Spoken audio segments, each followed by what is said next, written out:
नमस्कार, मी विजयाज रेसिपीमध्ये आपलं स्वागत आहे।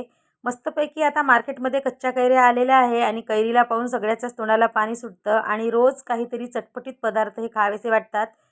असं कैरीचे चटपटीत पदार्थ रोजच आपल्या जेवणाच्या ताटामध्ये हवे असतात। तर अशीच आज मी छान चटपटीत अशी कैरीची चटणी केलेली आहे, जी भाकरीसोबत, चपातीसोबत, भातासोबतही खाऊ शकता, खूप छान लागते। तर ही चटणी करण्याकरता इथे मी 2 मोठ्या साईजच्या कैऱ्या घेतलेल्या आहेत आणि त्या छान स्वच्छ पाण्याने धुवून घेतल्या आणि त्याचे देठ काढून घेतले। देठ काढून फेकून दिलं, देठ नाही टाकायचं, देठामध्ये तेल असतं। आणि त्याचे 4-4 काप असे करून घेतले आणि 4 काप करून घेतल्यानंतर त्याची कोय असते ती काढून घेतली आणि बाजूला ठेवून दिले। आता गॅसवर एक पॅन ठेवलं, त्यामध्ये अर्धी वाटी शेंगदाणे टाकले आणि शेंगदाणे छान मंद आचेवर खरपूस भाजून घेतले। शेंगदाणे आता भाजून झालेले आहे, ते काढून घेऊया। त्याच पॅनमध्ये थोडंसं तेल घातलं आणि जे कैरीचे काप बाजूला ठेवले होते ते तेलामध्ये टाकून छान परतून घ्यायचे आहेत। एक एक करून काप सगळे टाकून घेतले तेलामध्ये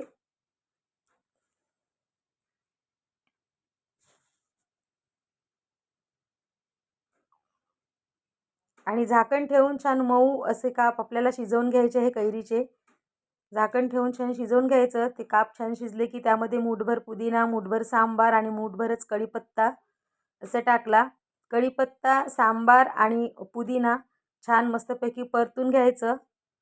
हे सुद्धा सगळे जिन्नस झाकण ठेवून छान असं शिजवून घेऊया, एक वाफ आणून घ्यायची त्यावरती।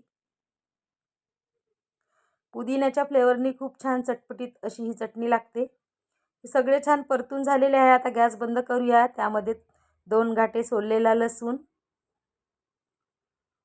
भाजून बाजूला ठेवलेले शेंगदाणे, 1 चमच जिरे आणि चवीप्रमाणे मीठ घालूया आणि हे सगळं काढून घेऊया, थंड होण्याकरिता ठेवून देऊया।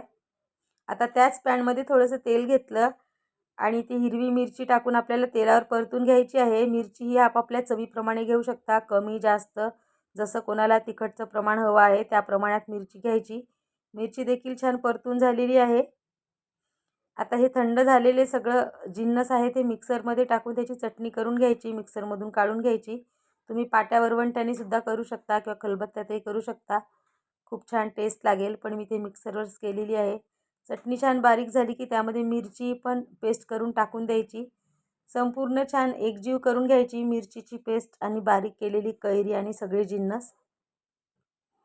अशा प्रकारे चटणी ही वाटायची, एकदम बारीकही नाही आणि एकदम जाडही नाही।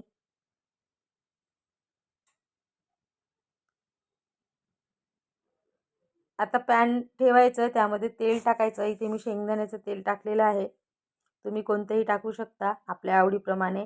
तेल छान कळकळीत गरम झालं की त्यामध्ये पाव चमचा एवढा हिंग घालायचं।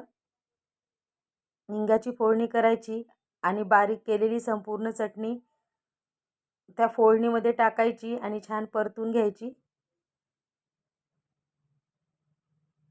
चटणी छान परतायची आहे, जास्त प्रमाणात केली की ही खूप दिवस टिकते। 10 ते 15 दिवस फ्रीजमध्ये आपण ठेवून ही खाऊ शकतो, बाहेरही राहील कदाचित, पण रिस्क कशाला घ्यायची म्हणून फ्रीजमध्येच ठेवलेली आहे मी। मस्तपैकी छान चटणी परतून घ्यायची। चटणीवर सुद्धा झाकण ठेवून एक वाफ येऊ द्यायची।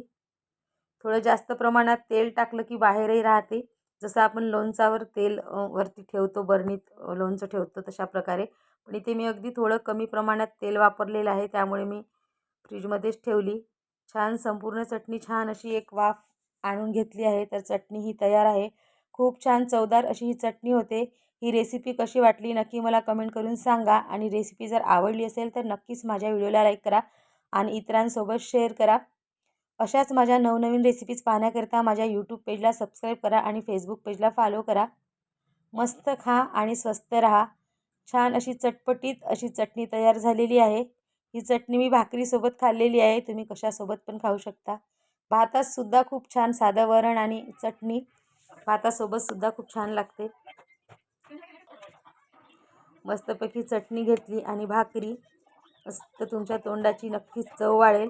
तर पुन्हा भेटू अशाच एका नवीन व्हिडिओसोबत, तोपर्यंत बाय बाय।